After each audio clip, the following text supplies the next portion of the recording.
Arsenal lose the Carabao Cup final to Manchester City 2-0 in what was a shockingly poor performance from the Gunners on a day where everything needed to go right for them to win a trophy.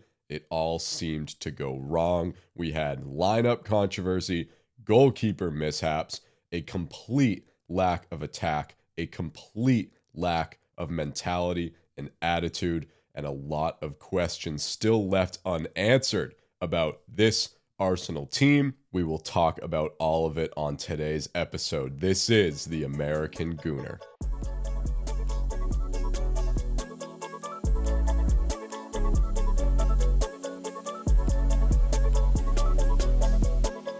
Well, that was shit. Nothing about yesterday was positive. Nothing about the performance. Nothing about the result. Nothing about the aftermath. It was one of the more negative days in recent club history that I can remember, especially considering how high the expectations were for yesterday, for what it meant, for what it possibly meant moving forward the rest of the way. And it just shows you how quickly things can change in football. We were talking yesterday about winning our first trophy in 6 years, finally beating Man City in a final, finishing well ahead of them, ending their hopes this season of potentially winning a trophy or finding any sort of life to get back in the Premier League title race. And then for ourselves, unlocking that first major trophy win in a long time, which was hopefully going to propel this team to go on and win the league and win the Champions League and win the FA Cup, potentially making history going on to win the quadruple. And they were capable of doing that. Everyone's going to laugh at Arsenal and Arsenal fans now for thinking that we ever had a chance to win 4 trophies in a season, but they were capable of doing it. If you look at the way they won matches across all 4 competitions, the dominance they displayed at times, the talent that they had on the pitch, the depth that they had at every position in the squad, if any side was going to do it, I strongly believe that it was this Arsenal team. But they didn't even pass the first test. Their first opportunity this season to win a trophy. One match against Man City at Wembley in the least important competition of the 4 that they're competing in. But they didn't show up.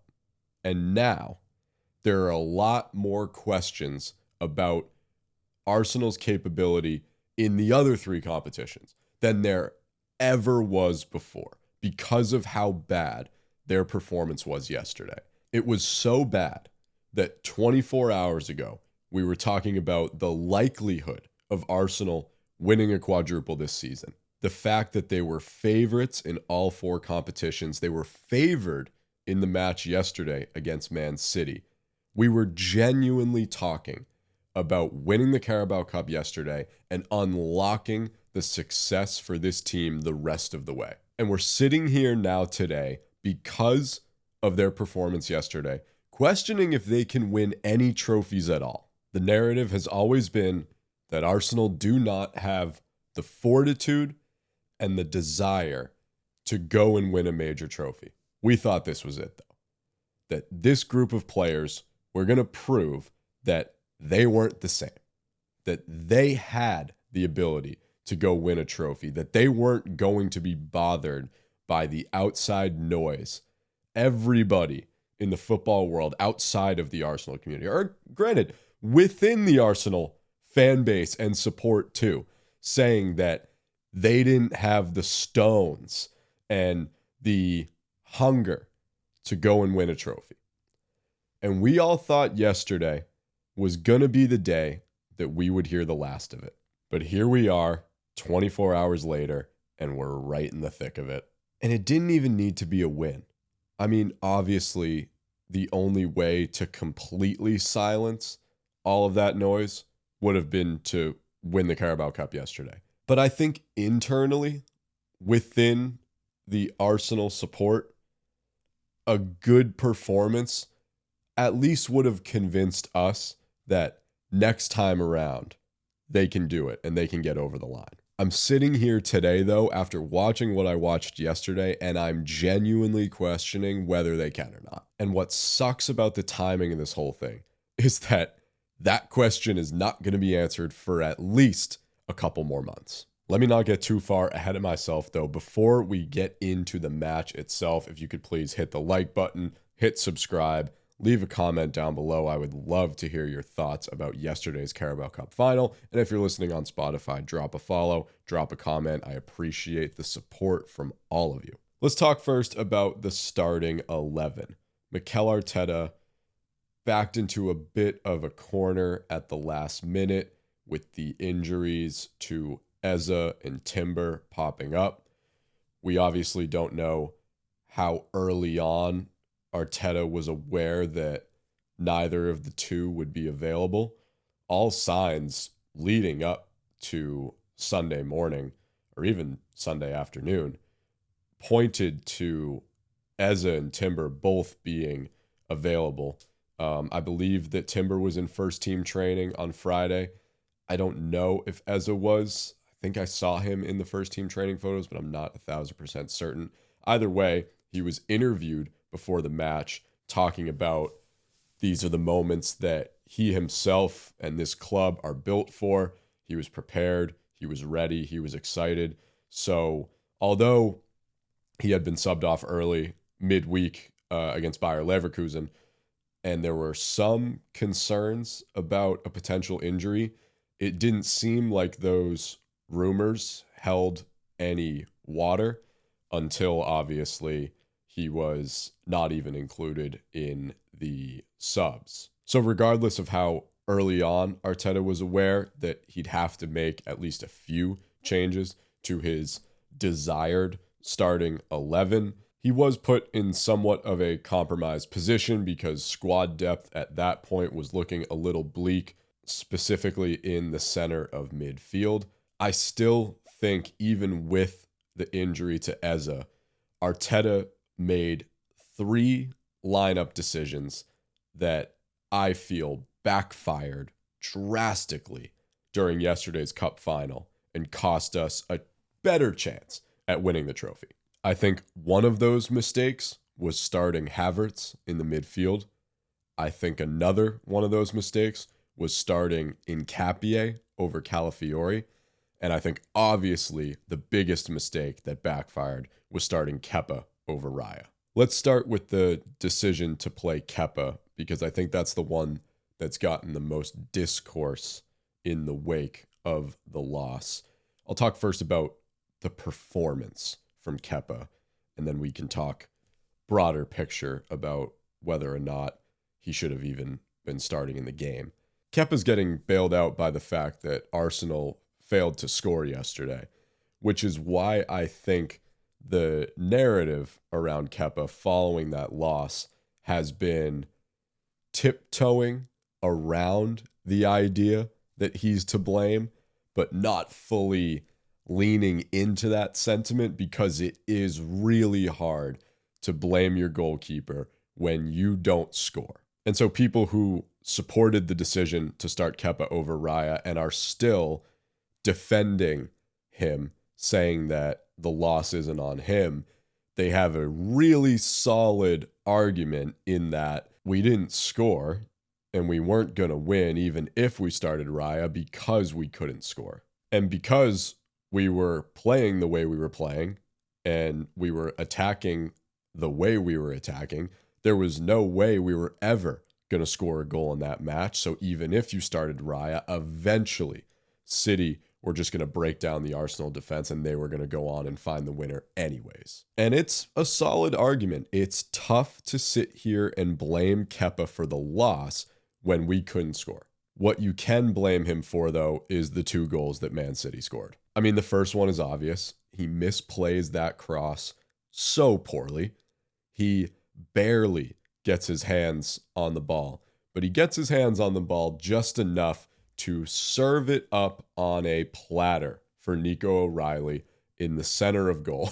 I mean, there's a list of things he could have done differently there from a goalkeeping perspective, but it doesn't even take a fan of the game to recognize that that was a massive mistake at a pivotal moment, and it cost us. What I'm not hearing, though, and I'm surprised by this, is that no one is really blaming Kepa for the second goal, which is shocking to me because the buildup of both goals is identical, and the consistency between the two goals from an Arsenal perspective is Kepa's positioning on both the first and the second goal.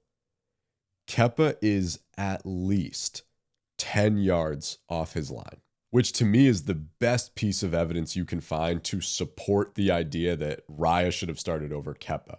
Because if you go and watch Raya's positioning on every cross into the box, which isn't hard to find, by the way, watch 5 minutes of any Arsenal highlight from any match this season. It's all we allow teams to do. Run down the channel and throw a mediocre cross high into the box. Watch Raya's positioning on any of those crosses and then compare it to Kepa's positioning on the 2 Nico O'Reilly goals from yesterday's final.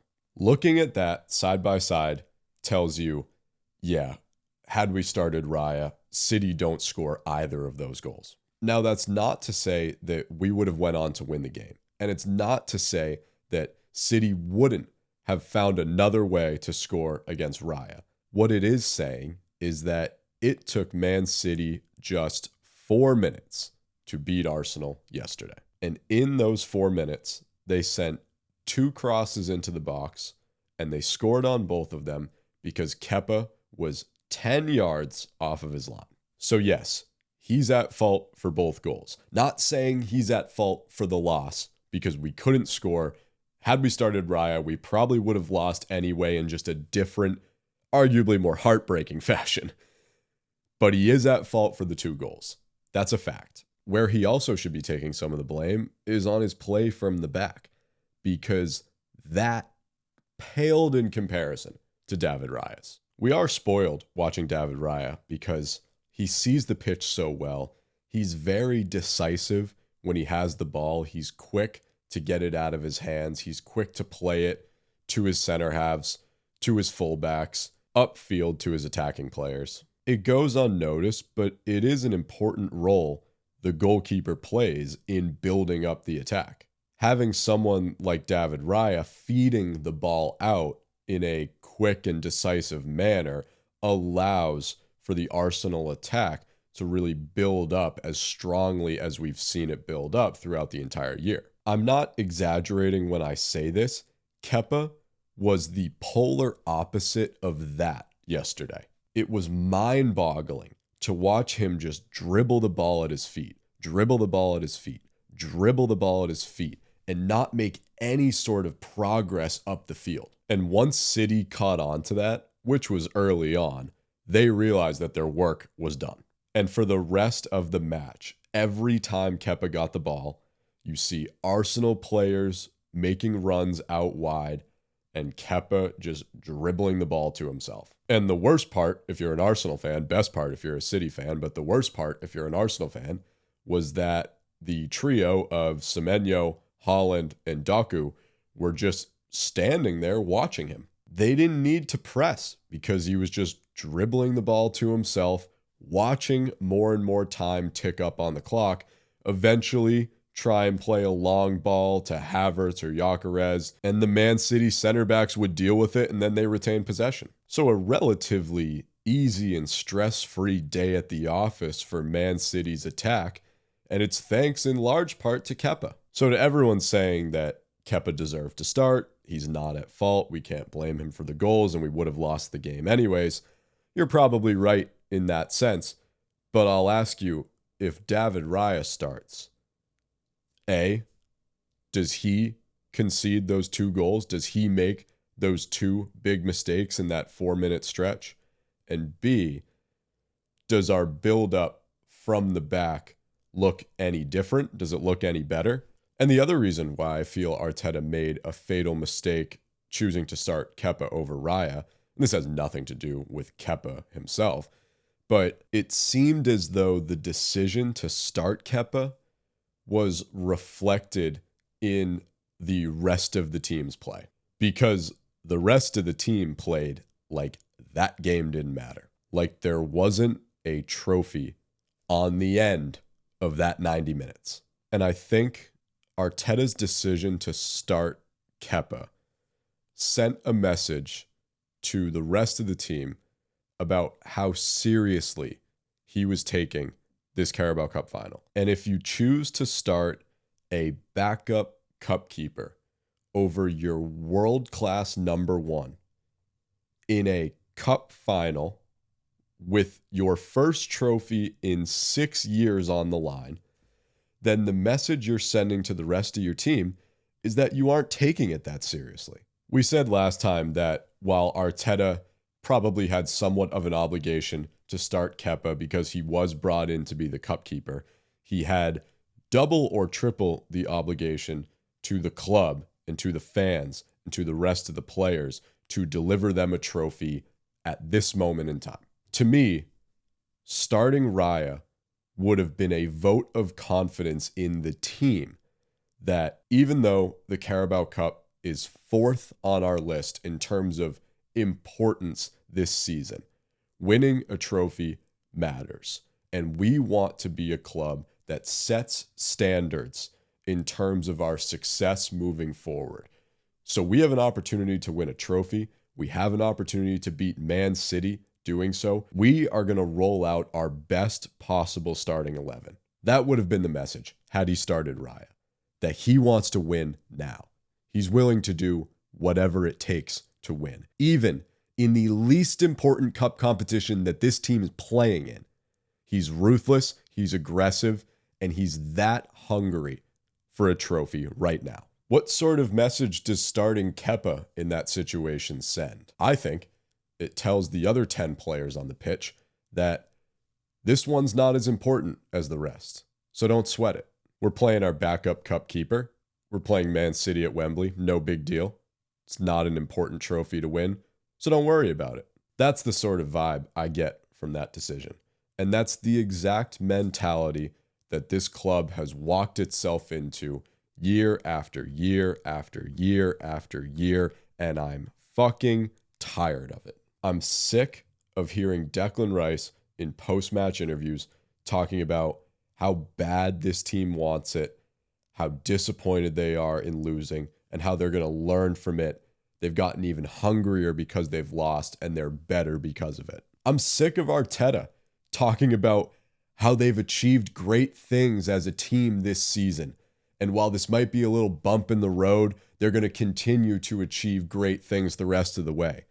What the fuck have you achieved? You battered Spurs twice. Congratulations. That's about it. Because first place in the Champions League, first place in the Prem, quarterfinal of the FA Cup, Carabao Cup final doesn't mean shit to Arsenal if they can't win it. You can do all this talking in the media about how bad you want it, but the fact of the matter is you had an opportunity to win a trophy yesterday and you willingly decided not to play your best possible starting 11.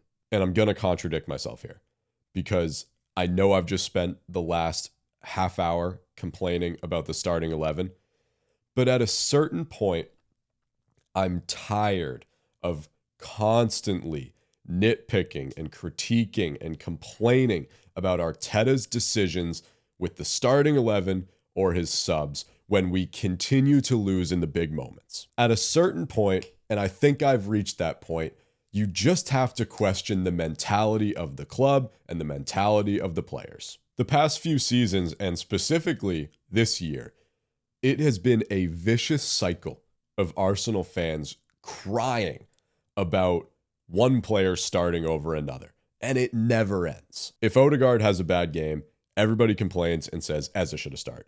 Then Eze gets the start. If Eze has a bad game, everyone complains and says that Kai Havertz should have started. Then Kai Havertz gets the start. And now we're back to Odegaard after yesterday. Everybody's saying, well, we really missed Odegaard in a game like yesterday. We really needed Odegaard, not Kai Havertz. Well, then Odegaard starts the next opportunity he's available, and we're all going to cry and complain again that it's not Eza, or it's not Havertz, or it's not Marino, or it's not Nwaneri, who we sent off on loan. I mean, at a certain point, do we hear ourselves? It's fucking exhausting. I think at a certain point, you just run out of excuses, and you have to start to question the mentality of the players, or the mentality of Arteta, or the mentality of the club as a whole. Because the sad fact of the matter is, we have brought in world-class players at every single position. We have a world-class goalkeeper in David Raya. We have the best center-back duo on the planet. Declan Rice is one of the best midfielders in the world. And then obviously Victor Gyökeres was a quote-unquote world-class striker at Sporting. He has not lived up to that potential at Arsenal. So I obviously wouldn't classify him as a world-class player right now. But scoring 54 goals in a calendar year is at least putting your name in the conversation of one of the best players at your position. So bringing him to Arsenal to fill a role that we really didn't have a solidified player to fill, I mean, that's bringing in a world-class type player. Our squad has never looked stronger on paper, yet we are still unable to win trophies. And you can call it a fluke, it probably was, but lockdown Arsenal have more trophies than current Arsenal. That fact alone makes me want to die. The fact that the center back duo of Holding and David Luiz have more trophies than Gabriel and Saliba is crippling. But it fuels the fire of this idea that maybe it isn't the squad selection. Maybe it isn't Arteta's decisions in the starting 11. Maybe it isn't the amount of money we spend or the quality of the players that we've brought into this squad. Maybe it's a mentality. And it's a losing mentality that I think could potentially be ratified by making one massive change. And it's not a managerial change. I think Declan Rice should be the captain of this team. I mean, you go into a cup final yesterday against Man City. Your game in, game out captain is injured. He's not included in the team. You have Bukayo Saka wearing the armband.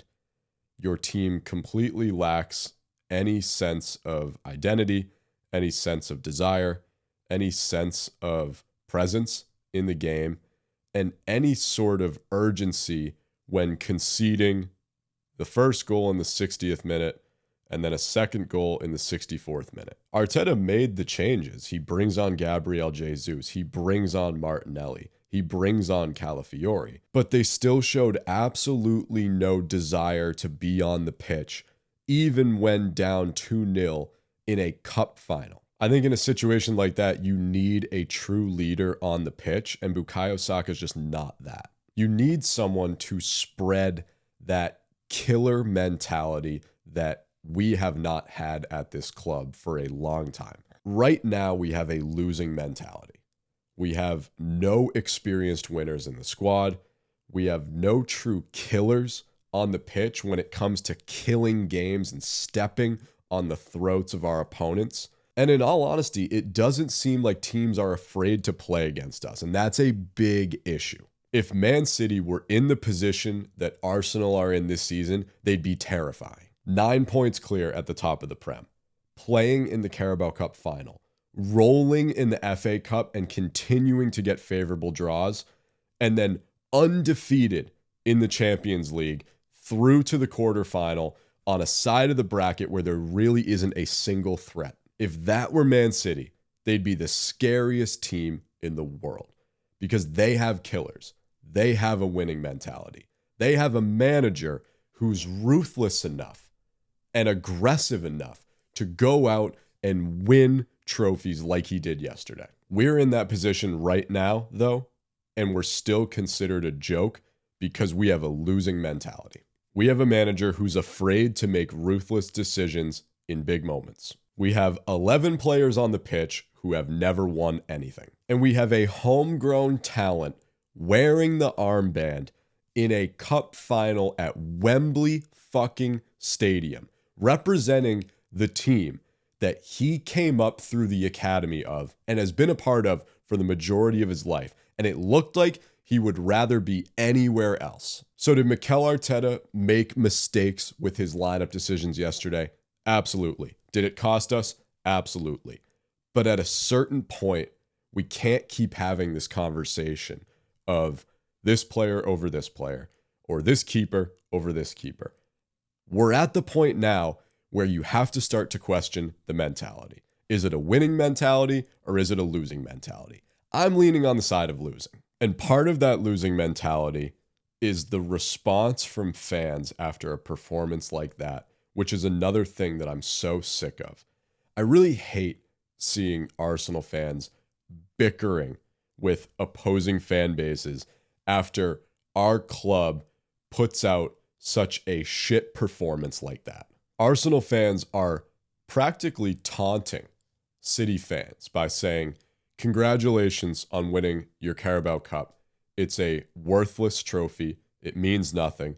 It's the least important trophy you can win in English football. We didn't even want to win it. We're going to go and win the Prem. Have fun with your little fourth place trophy. I think that's so pathetic. First of all, we don't even have the League One. We still have to go to the Etihad. They're 9 points behind us, but they have a game in hand and they play us. So knowing this Arsenal team, it's going to get a lot closer than it is right now. So to be celebrating a league title that we are still very far from winning is absolutely pathetic. What's also pathetic is trying to invalidate the significance of the Carabao Cup, because had we won, we would have celebrated like crazy. And yeah, had we won, everybody in the football world would have been saying, well, it's only the Carabao Cup. You're over celebrating the fourth most important trophy in English football, blah, blah, blah, whatever. That's fine. We couldn't even win it. So why are we sitting here pretending like it's a trophy we didn't even want to win? Like it's a trophy that means nothing. It means a lot. The result yesterday meant much more than the trophy itself, and we all know that. So stop acting like we don't. And I'll throw this back in Arsenal fans' faces too. If the Carabao Cup is such a meaningless trophy, what does it say about us that we couldn't even win it? We're laughing at City for celebrating a trophy that we weren't even good enough to win. And that's a reflection of the mentality at the club right now. We lose a cup final to City and immediately try and invalidate what the cup means because we couldn't win it. And Arsenal fans are online saying, oh, it's okay, we'll still win the treble, we'll still win the Champions League, we'll still win the FA Cup, we'll still win the league, it's fine, we don't need the Carabao Cup. Are we going to win those? I'm not so sure after watching what they did in a cup final yesterday. Seeing how nervous and how timid Arsenal looked and how reluctant they looked to ever really get in that game doesn't give me a ton of confidence in a potential FA Cup final or Champions League final. You know, we should get through to the finals of both those competitions. But after watching yesterday, I'm not confident that if we make it there, we're going to be able to get the job done. While we don't have the Premier League One, a lot would have to go wrong for us to bottle it once again. But if we only win the league and we don't win the FA Cup or the Champions League because we fall short in another final with a performance that resembled one like yesterday's against City, it will be a massive disappointment. And if that is the case, that we only go on to win the Prem and nothing else, it doesn't really prove anything about this Arsenal team, because you know what everybody's going to say. The only reason we won the league was because everyone else was so shit. City had a bad year, Liverpool had a bad year, Chelsea had a bad year, and United had a bad year. So if you're an Arsenal fan and you're saying that you don't care about losing in the Carabao Cup final and you're mocking City and their fans for celebrating it the way they are, wait a few months. And if we only win the Premier League and we go on to lose the Champions League and lose the FA Cup, let me know then if you're still indifferent about losing in the Carabao Cup final. I'll try to end on a positive note, though. We've lost the battle, but we can still win the war. The loss sucks, and the timing sucks, but if we needed to get a cup final loss out of our system in order to be ready for the next cup final opportunity to go and win it, I am glad it was the Carabao Cup. This season is not over. The war can still very much be won. And the war is not with Man City. For Mikel Arteta, maybe it is. But for Arsenal, the war is with themselves. Like it always is, the Carabao Cup final was a battle with themselves. Can we get out of our own way to go and win a trophy? And that's a battle that they lost yesterday. The war, however, can still be won. We can still win the league. Even if we drop points at the Etihad, we can still win the Prem. We can also still win the Champions League. We're through to the quarterfinal.